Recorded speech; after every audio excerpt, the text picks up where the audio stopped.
Seminoles just concluded their 2012 spring football game, and the Garnet defeated the Gold 35-20. In the game, there's two honorary coaches, Mark Schlabach of ESPN and Ivan Maisel of ESPN. And Ivan is here today to talk about the Florida State spring football game. Ivan, how are you doing today?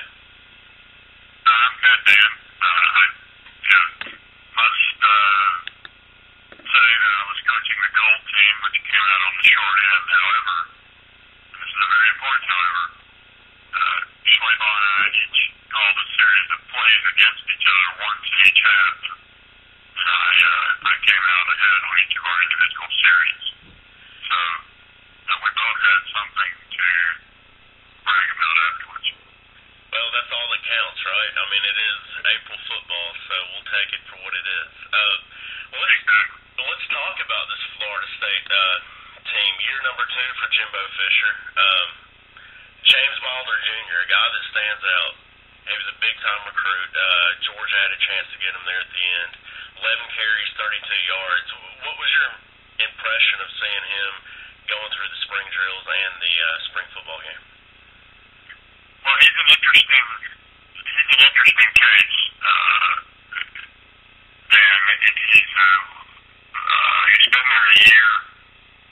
He did not participate in the spring practice until halfway through, and it really looked good in that back half of spring ball. But he's got a lot to learn.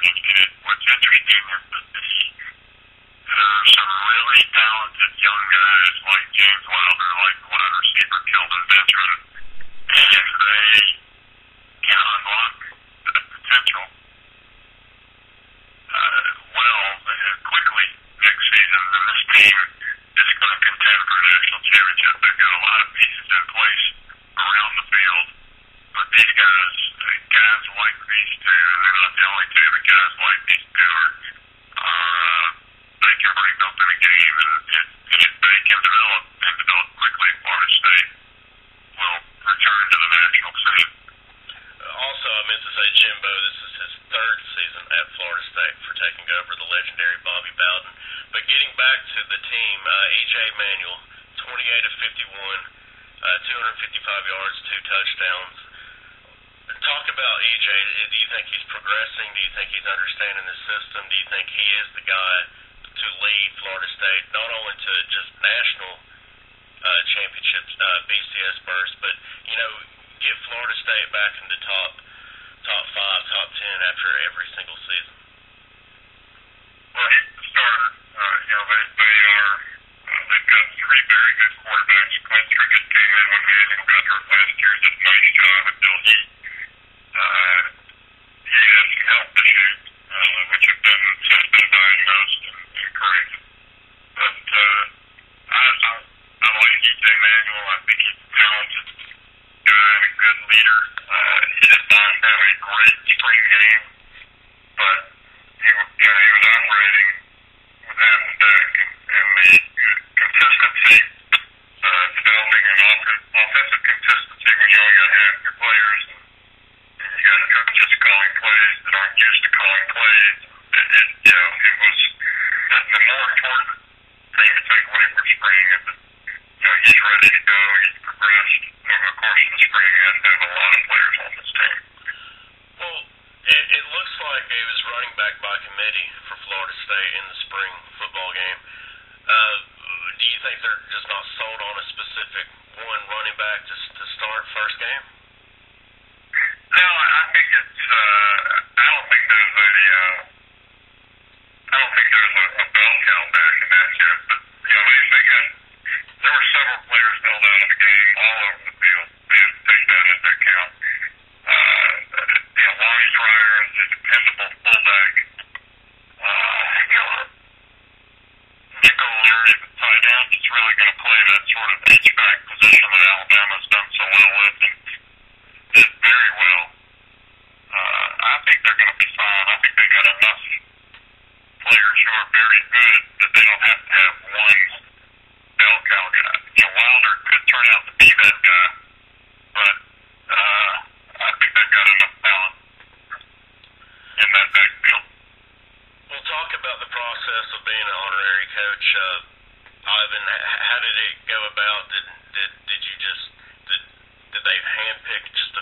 people and then cut it down to you and Schlaball, and just talk about the preparations and going through, I guess, team meetings, practices, or whatnot.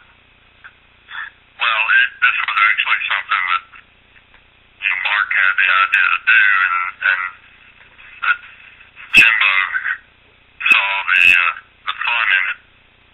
Thank goodness, and was right on board. So Mark called me and said, "Hey, Jimbo's interested in this. Are you in?" I said, "Absolutely."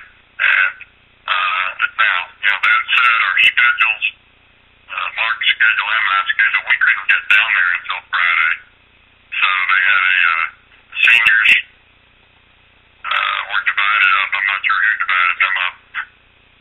And then they had a player draft Friday afternoon, which we were there for, which was very funny, and because the trash talking began there, and Jimbo liked it because he just sat there and just sort of listened, and he said it's always good for a coach to know what teammates think of each other. He said he learns things about the kids that he didn't, he wouldn't know otherwise.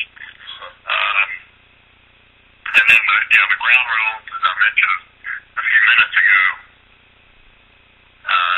on the third series of each half, whoever had the ball first in that half, on the third series, we called plays against each other. So on the first half, Mark had the ball. Mark got the opening kickoff. He was a guarded coach, and I called the defense. I called defense. He called offense. I think the record, Dan, will show that they lost 4 yards in 3 plays and punted. In the second half, we got the kickoff, and on our third possession, I called the plays, Mark called the defenses, and we had a 7-play, 54-yard touchdown drive, which I can just, I'm selling videos of my play calling and of the plays.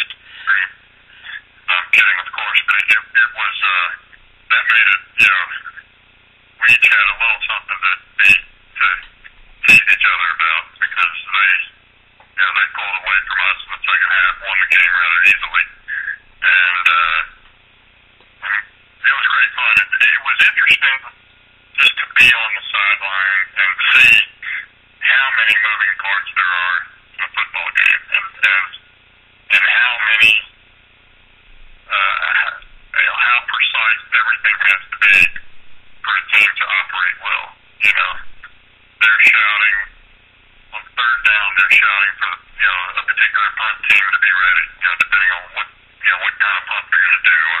As soon as the play ends, they're shouting the next formation for those guys to run out on the field, which means the play caller, he's got to have in his head on second down what he wants to do on the next play, because they got a lot of things to do before in those 40 seconds. And the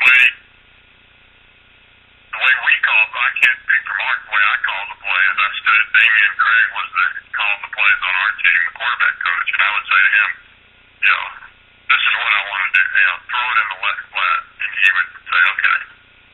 And I'd say, run it up the middle, he'd say, okay. And he would translate that into a play call, and we'd get signaled in, and they would run it. Now, the funny part about that is that our touchdown play, I told him what play I wanted, and it was a play that Lonnie Pryor, the fullback, had suggested to me.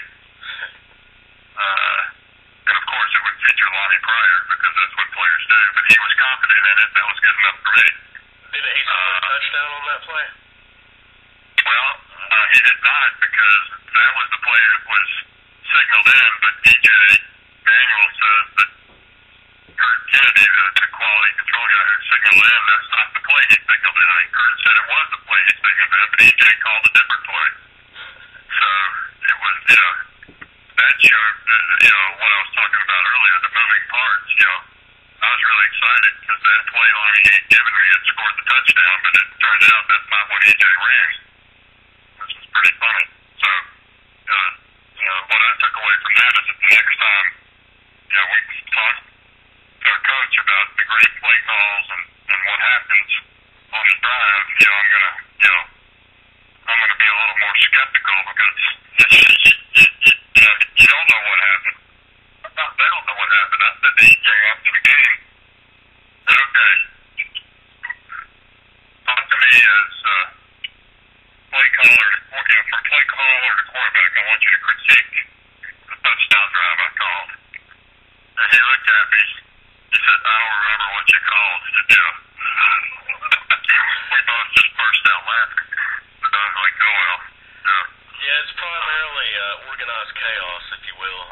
sidelines within a football game. Exactly. Yeah. And that's you said it in one sentence when I just took 5 minutes to say. So that's exactly what it was.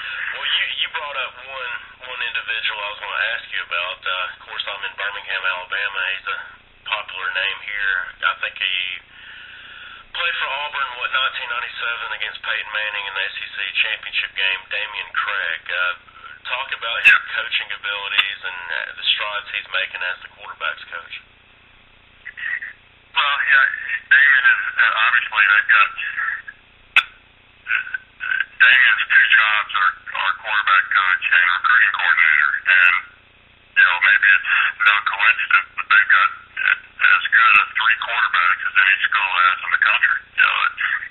But behind Manuel there's Clint Trickett, and his father is the offensive line coach, but he's still a very good quarterback and has developed into a good quarterback. And then behind him there's Jacob Coker from Mobile, who is just he's from A.J. McCarron's high school, St. Paul's, and he's 6'5", 230, I'm guessing 6'4", 230, something like that, and is they're set at quarterback, and then obviously Jimbo Fisher is an offensive guy, play caller. He is a quarterback guru as well, but Damien is he's done very well, and their recruiting has been top 3 in the nation the last 2 years, so that speaks for itself as well.